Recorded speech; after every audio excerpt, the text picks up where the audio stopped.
ओम नमो भगवते वासुदेवाय। आंवला नवमी की कथा।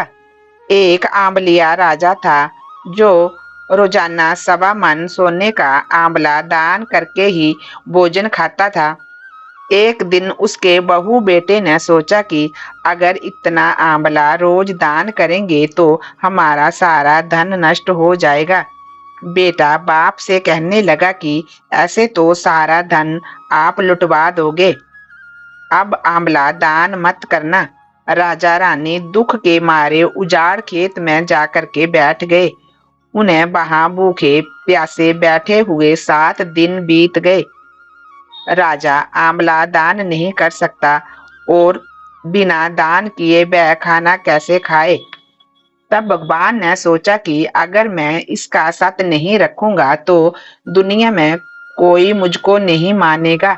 भगवान ने राजा से सपने में कहा कि तू उठ और देख, तेरे पहले के जैसा ही राजपाट हो रहा है, आंवले का पेड़ उग रहा है, उठा करके आंवला दान करो और उसके बाद खाना खा लो।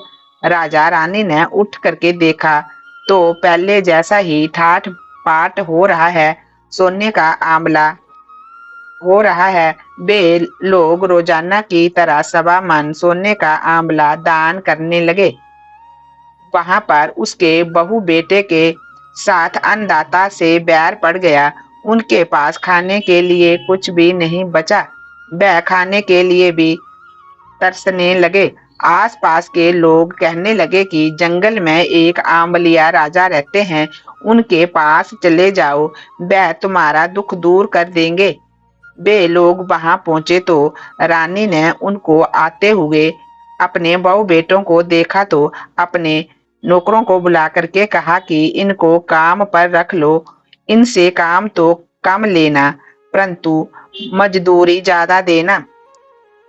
एक दिन रानी ने अपनी बहू को बुला करके कहा कि मेरा सिर धो दो। बहू सिर धोने लगी तो बहू की आंख में से आंसू रानी की पीठ पर गिर गया। रानी ने पूछा कि बहू तू कैसे रोने लगी?